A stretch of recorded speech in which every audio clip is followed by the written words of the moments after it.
சங்கீதம் 107. கர்த்தரை துதியுங்கள், அவர் நல்லவர், அவர் கிருபை என்றும் உள்ளது.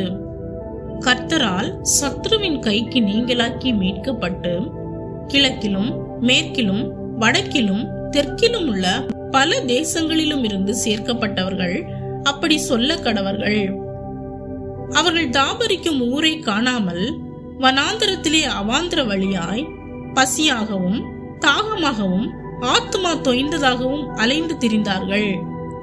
தங்கள் ஆபத்திலே கர்த்தரை நோக்கி கூப்பிட்டார்கள், அவர்கள் இக்கட்டுகளிலிருந்து அவர்களை விடுவித்தார். தாபரிக்கும் ஊருக்கு போய் சேர அவர்களை செவ்வையான வழியிலே நடத்தினார்.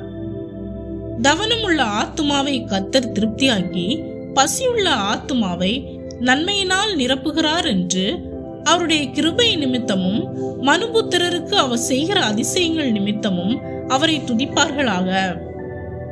தேவனுடைய வார்த்தைகளுக்கு விரோதமாய் கலகம் பண்ணி உன்னதமானவருடைய ஆலோசனை அசட்டை பண்ணினவர்கள் அந்தகாரத்திலும் மரண இருளிலும் வைக்கப்பட்டிருந்து ஒடுக்கத்திலும் இரும்பிலும் கட்டுண்டு கிடந்தார்கள். அவர்களுடைய இருதயத்தை அவர் வருத்தத்தினால் தாழ்த்தினார், சகாயர் இல்லாமல் விழுந்து போனார்கள். தங்கள் ஆபத்திலே கர்த்தரை நோக்கி கூப்பிட்டார்கள், அவர்கள் இக்கட்டுகளிலிருந்து அவர்களை நீங்களாக்கி ரட்சித்தார். அந்தகாரத்திலும் மரண இருளிலும் இருந்து அவர்களை வெளிப்பட பண்ணி அவர்கள் கட்டுகளை அறுத்தார். கர்த்தர் வெண்கல கதவுகளை உடைத்து இருப்பு தாழ்பால்களை முறித்தார் என்று அவருடைய கிருபை நிமித்தமும் மனுபுத்திரருக்கு அவர் செய்கிற அதிசயங்கள் நிமித்தமும் அவரை துதிப்பார்களாக. நிர்மூடர் தங்கள் பாதக மார்க்கத்தாலும் தங்கள் அக்கிரமங்களாலும் நோய் கொண்டு ஒடுங்கி போகிறார்கள். அவர்கள் ஆத்துமா சகல போஜனத்தையும் அரோசிக்கிறது.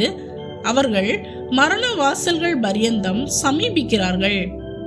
தங்கள் ஆபத்திலே கர்த்தரை நோக்கி கூப்பிடுகிறார்கள், அவர்கள் இக்கட்டுகளுக்கு அவர்களை நீங்களாக்கி ரட்சிக்கிறார். அவர் தமது வசனத்தை அனுப்பி அவர்களை குணமாக்கி அவர்களை அழிவுக்கு தப்புவிக்கிறார். அவர்கள் கர்த்தரை அவருடைய கிருபை நிமித்தமும் மனுபுத்திரருக்கு அவர் செய்கிற அதிசயங்கள் நிமித்தமும் துதித்து ஸ்தோத்திர பலிகளை செலுத்தி அவருடைய கிரியைகளை ஆனந்த சத்தத்தோடு விவரிப்பார்களாக. கப்பல் ஏறி கடல் யாத்திரை பண்ணி திரளான தண்ணீர்களிலே தொழில் செய்கிறார்களே, அவர்கள் கர்த்தருடைய கிரியைகளையும் ஆழத்திலே அவருடைய அதிசயங்களையும் காண்கிறார்கள். அவர் கட்டளையிட பெருங்காற்று எழும்பி அதன் அலைகளை கொந்தளிக்க பண்ணும்.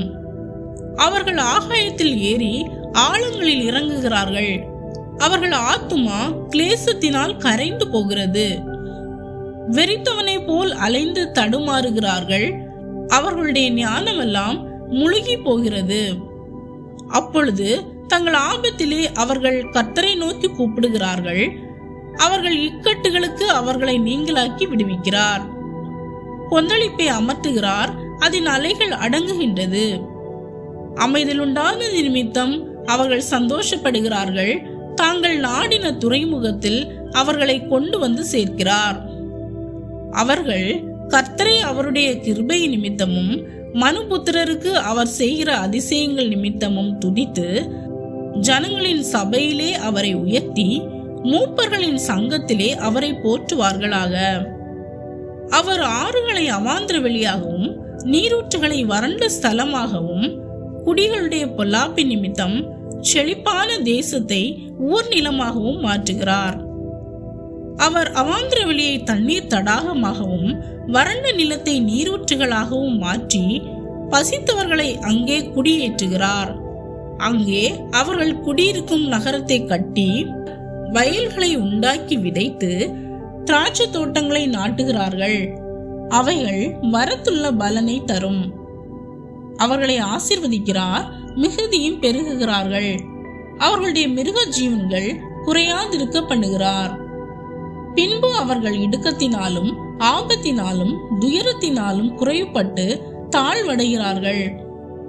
அவர் பிரபுக்களின் மேல் இகழ்ச்சியை வர பண்ணி வழியில்லாத அவாந்திர வெளியிலே அவர்களை திரிய செய்து எளியவனையோ சிறுமையினின்று எடுத்து உயர்ந்த அடைக்கலத்திலே வைத்து அவன் வம்சங்களை மந்தையை போலாக்குகிறார். உத்தமர்கள் அதை கண்டு மகிழ்வார்கள், நியாயக்கேடெல்லாம் தன் வாயை மூடும். எவன் ஞானம் உள்ளவனோ அவன் இவைகளை கவனிக்க கடவன். ஞானவான்கள் கர்த்தருடைய கிருபைகளை உணர்ந்து கொள்வார்கள். ஆமேன். பிரியமானவர்களே, இந்த சங்கீதம் கர்த்தரின் கிருபையும் இரக்கமும் என்றும் நிலைத்திருக்கிறது என்பதை வலியுறுத்தும் ஒரு நன்றி கீதமாகும். இதில் 4 விதமான மனிதர்களை பற்றி சொல்லப்படுகிறது.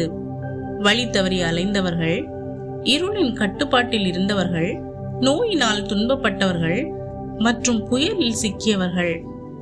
அவர்கள் ஒவ்வொருவரின் துன்ப நேரத்திலும் உதவிக்காக கர்த்தரை நோக்கி கூப்பிட்ட அவர்களை தேவன் விடுவித்தார்.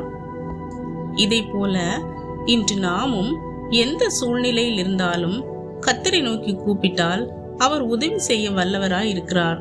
அவர் உங்களை மீட்டெடுத்து நடத்தி உங்களை ஆசீர்வதிப்பார். இறுதியாக நாம் பெற்ற ரட்சிப்பை நினைத்து நன்றியுடன் வாழ்வோம். கர்த்தர் தாமே உங்கள் வாழ்க்கை புயலை அமைதியாக்கி உங்களை நன்றியின் பாடலை பாட செய்வாராக. ஆமேன்.